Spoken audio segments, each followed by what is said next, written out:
तो राम राम साथियों, उम्मीद है आप सब लोग बढ़िया होगे और अपनी तैयारी कर रहे होगे भाई। ठीक है, लास्ट वीडियो जो मैंने डाली थी उसमें मैंने बताया था भाई, जो बच्चे जिनके 50 नंबर हैं, यानी जिनका दूसरी पीएमटी वाली लिस्ट में नाम आया है, तो उनका क्या पेपर में आ पाएगा या नहीं आ पाएंगे, वो पेपर में बैठ पाएंगे या नहीं बैठ पाएंगे, उसके बारे में मैंने बात करी थी। दूसरा मैंने कहा था कोर्ट केस के बारे में। ठीक है, कि इस भर्ती पे कोर्ट केस ऑलरेडी हो चुका है और उस कोर्ट केस के डिसीजन पर बहुत ज्यादा चीजें मैटर करेंगी। ठीक है, पर उस पे क्या था, दो चार भाई के कमेंट थे कि आप बच्चे ने डिमोटिवेट कर रहे हो, कि आप जो कट ऑफ का आइडिया दे रहे हो वो बिल्कुल गलत है। ठीक है, तो पहली बात तो मैं उसको थोड़ा सा एक्सप्लेन करना चाहूंगा कि मेरी जो बात कही थी मैंने, वो कितना ठीक थी कितना गलत थी। ठीक है, दूसरा कोर्ट केस वाला पॉइंट है कि भाई, तो एक दो कैंडिडेट का ये कहना था कि इस भर्ती की नोटिफिकेशन में मेंशन है भाई 10 गुना वाली लाइन। ठीक है भाई, कास्ट के या कैटेगरी के 10 गुना कैंडिडेट वाली लाइन, तो ये मेंशन है बेसिकली।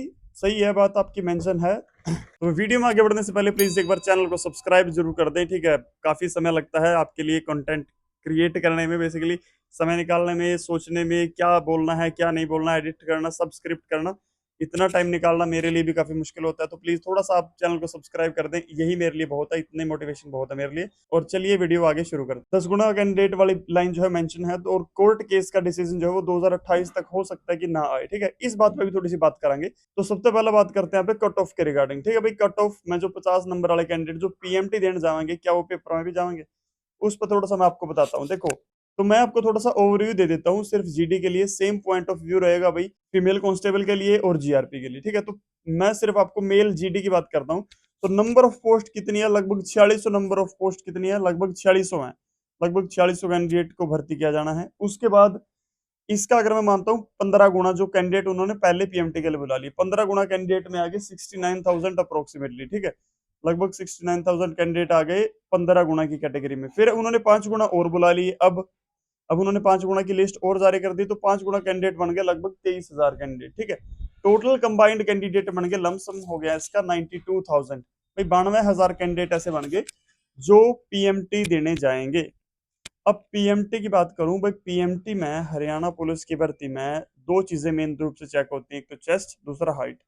जिस कैंडिडेट की हाइट 155, 160, 165 सेंटीमीटर है, जनरल कैटेगरी की अगर बात करूं मैं, और रिजर्व कैटेगरी में अगर उसकी हाइट 150, 160, 164 तक है, तो वो फॉर्म क्यों भरेगा। ठीक है, उसका खामखा टाइम खराब करने वाली बात होगी भाई, इतनी दूर जाना आना। ठीक है, ऊपर तो फिर वहां जाकर बाहर ही होना। उस तरीके के कैंडिडेट ने तो फॉर्म फिल कराया ही नहीं होगा। ठीक है, फॉर्म जो इन्होंने भरा होगा वो सिर्फ जिनकी पॉइंटा में कम है, 1 आध इंच का फर्क है, सिर्फ उन कैंडिडेट ने भरा होगा। भी हाँ, भर के देख लिया, क्या पता बाहर हो जाए, या फिर भर के देख लेते हैं, क्या पता हम अंदर ही हो जाए, क्या पता हम क्वालिफाई हो जाए। ठीक है, दूसरा चेस्ट की बात करूं तो चेस्ट एक्सपेंशन जो है वो 83 टू 87 और 81 टू 85 है। नॉर्मल तो नॉर्मल इंसान की भी 81 या 83 जनरल कैटेगरी में लगभग सबकी हो है। ठीक है, पर मैंने लगभग बोला है, मैंने नहीं कहता सबकी ही हो है। ठीक है, थोड़े बहुत कैंडिडेट और भी होंगे जो बाहर हो जाएंगे। मैं मान लेता हूँ कि लगभग 20% कैंडिडेट ऐसे रहे होंगे। 20% मैंने आइडिया लिया है, पर 20% शायद ज्यादा है, इतना नहीं होगा।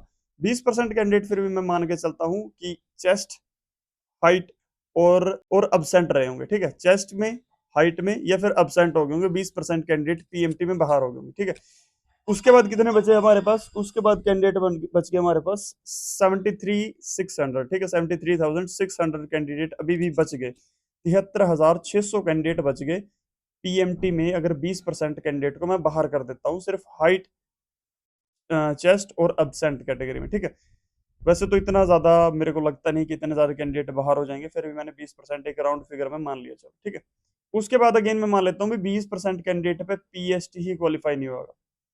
वैसे तो वही बात फिर है कि इतने दिन का टाइम दे दिया भाई, लगभग 4-5 महीने का टाइम हो गया। 4-5 महीने में फद्दू तो फद्दू बालक भी 2.5 किलोमीटर की रेस काट देगा। ठीक है, मतलब कोई भी तैयारी कर सकता है, 2.5 किलोमीटर इतनी बड़ी कोई तोप नहीं है। ठीक है भाई, 2.5 किलोमीटर की रेस सिर्फ 12 मिनट में करनी है, कोई ज्यादा बड़ी इशू नहीं है जो। तो नॉर्मल बालक अगर जिन्होंने ढंग से 1 महीने तैयारी करी होगी, वो आराम से इस रेस में क्वालिफाई कर सके। पर फिर भी चलो मैं मान लेता हूँ कि 20% कैंडिडेट यहाँ पे भी बाहर हो गए भाई। ठीक है, 20% कैंडिडेट ऐसे रहे होंगे जो या तो ओवरवेट है, हाईली ओवरवेट हैं, जिन पर दौड़ा ही नहीं जाता, या फिर 20% कैंडिडेट ऐसे रहे होंगे जो अब्सेंट हो गए, तो टोटल 20% बाहर हो गए। वैसे हरियाणा के कैंडिडेट तकरीबन जो है वो गांव की कैटेगरी से बिलोंग करते हैं, और तकरीबन जो हैं वो फिजिकली फिट ही मिलते हैं। तो 20% कहना कि 20% सिर्फ रनिंग में बाहर हो जाएंगे, तो यह थोड़ा सा मुश्किल है। चलो फिर भी मान लेते हैं भाई 20% बाढ़ के यहाँ पर बाहर हो गए, ठीक है। कितने बचे हमारे पास लास्ट में, फिर भी मेरे पास 58,880 कैंडिडेट बच गए। 58,880 कैंडिडेट, ठीक है। एग्जाम में कितने बैठेंगे, पोस्ट का 10 गुना, पोस्ट है 4600, उसका 10 गुना हो गया 46,000 कैंडिडेट, ठीक है। 46,000 कैंडिडेट अगर एग्जाम में बैठेंगे, 58,880 कैंडिडेट मेरे पास बच गए, तो लगभग लगभग 12,880 कैंडिडेट यहाँ पे बाहर होंगे भाई। और 12,880 कैंडिडेट जो बाहर होंगे, वो ऊपर वाले थोड़ी होंगे, वो नीचे वाले ही तो होंगे। अगर यूआर कैटेगरी की बात करूं तो जो 50 वाले 51 वाले हैं वो बाहर होंगे, ठीक है। अदर कैटेगरीज की अगर बात करूं, जिनका लोअर लिमिट पे अभी आएगा ना, वो चांस यही रहेंगे, वो बाहर हो जाएंगे, ठीक है। वो बाहर हो जाएंगे। और ये कोई डिमोटिवेट करने वाली बात नहीं है, ठीक है। हमने पढ़ाई नहीं करी तो हम बाहर हो जाएंगे, ठीक है। मेरे अगर 50 नंबर है, 51 नंबर है, तो जाहिर जाहिर सी बात है कि मैंने उस लेवल की तैयारी नहीं करी जो भी होनी चाहिए उस पोस्ट के लिए, ठीक है। यकीन मानो मैं ऐसी भर्तियां कहीं देख चुका हूँ और बहुत बार बाहर हो चुका हूँ। मतलब एयरफोर्स में हो गया भाई, ठीक है। मेरी 36 से 37 पे लिस्ट आ गई, ठीक है, मैं बाहर हो गया 1 नंबर। तो ऐसा बहुत बार होता है कि हमारी तैयारी उस लेवल की नहीं होती, और जिस वजह से कट ऑफ जो वो एक आध नंबर ऊपर रह जाती है, और हम उसको मतलब ऐसे छू के बाहर हो जाते हैं। अफसोस जरूर होता है, पर इसका मतलब ये नहीं है कि आप डिमोटिवेट हो जाओ, ठीक है। इसका मतलब ये होता है कि हाँ, अभी तैयारी उतनी नहीं है, अभी खाना जो पकेगा वो उतनी आंच नहीं हुई है, थोड़ी सी और तपिश बाकी है, थोड़ा सा और पोटेंशियल अभी हाई करना है, थोड़ा सा और थ्रेशोल्ड को ब्रेक करना है, और ठीक है, यकीनन आप सिलेक्शन ले सकते हो। ऐसी कोई डिमोटिवेट होने वाली बात इसमें नहीं है, ठीक है। बस थोड़ी सी तैयारी कमजोर थी, थोड़ा सा और सुधार करने की जरूरत है। और यकीन मानो, अगर आप यहाँ से तैयारी कंटिन्यू करते हो तो डेफिनेटली, ठीक है, 1-2 साल में कोई ना कोई गवर्नमेंट जॉब आप ले जाओगे आराम से, ठीक है। तो दूसरा कमेंट था कि एचएसएससी ने 10 गुना कैंडिडेट को बोल रखा है, नोटिफिकेशन में मेंशन कर रखा है कि 10 गुना कैंडिडेट्स को बुलाया जाएगा। तो बिल्कुल भैया, आपके ने सही कहा, ऐसा मेंशन किया गया है, ऐसा होता आ रहा है, पुरानी भर्ती में होता आ रहा है। परंतु मेरे या आपके कहने से कुछ नहीं होगा। हाई कोर्ट ने इस चीज में पिटिशनर्स को अलाउ कर दिया है कि आप जाइए, डिसीजन जब आएगा तो आता रहेगा, आप जाइए, एग्जाम दीजिए, पीएसटी दीजिए, पीएमटी दीजिए।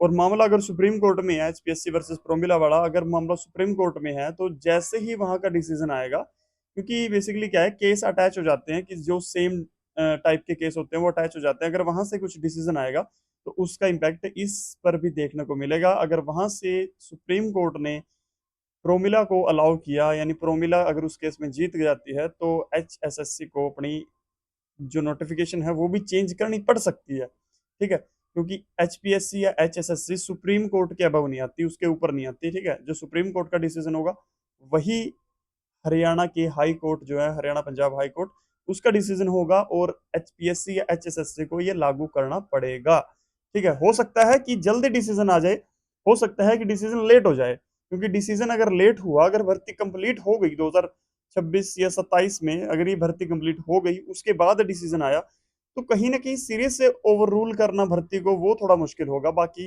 अगर पहले डिसीजन आ जाता है तो भर्ती हो सकता है कि नए सिरे से भी हो, दोबारा से पीएसटी की लिस्ट आपको देखने को मिल सकती है, ठीक है।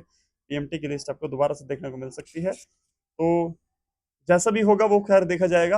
पर फिलहाल आज के लिए इतना ही। Thank you for watching this video. अगर आपको वीडियो अच्छी लगी हो, इन्फॉर्मेशन लगी हो, प्लीज शेयर कर देना अपने दोस्तों के साथ, और चैनल को प्लीज सब्सक्राइब करें। Thank you. जय हिंद, जय भारत।